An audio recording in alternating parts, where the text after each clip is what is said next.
The U.S. moved into what is planned as its final military phase in Iraq today after ending its combat role.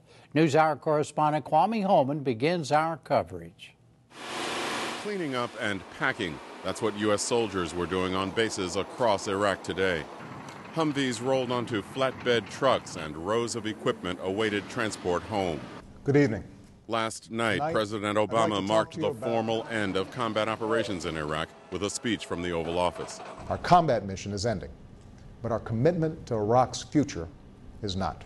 This new approach reflects our long-term partnership with Iraq, one based upon mutual interest and mutual respect.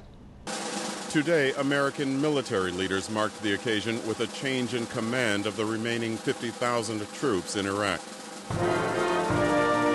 Vice President Biden and Defense Secretary Gates were among those presiding at the main U.S. military headquarters on the outskirts of Baghdad. I pray that all those scarred by this war in Iraq come to know the balm of lasting peace. And I truly believe, that their darkest days are now behind them. They have such a great opportunity as they step up to it. Defense Secretary Gates also visited American troops at Camp Ramadi. He said only history will be the judge of whether the war was worth it. Our men and women in uniform believe we have accomplished something that makes the sacrifice and the bloodshed not to have been in vain. That we have accomplished, that our men and women in uniform have accomplished something really quite extraordinary here.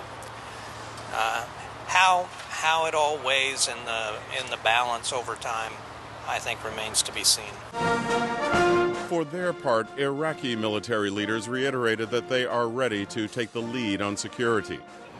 Iraqi security forces already have been tested by a rise in attacks, even though civilian deaths actually dropped in August, according to new data from the health ministry. But on the streets of Baghdad today, some Iraqis expressed real fear about what the future holds. Iraq is a country without government and sovereignty. It is now an easy morsel that any state can occupy, and if the American troops withdraw, Iran will enter. I hoped that the American troops would leave Iraq, but not right now. The deadline for all U.S. troops to withdraw from Iraq is the end of 2011.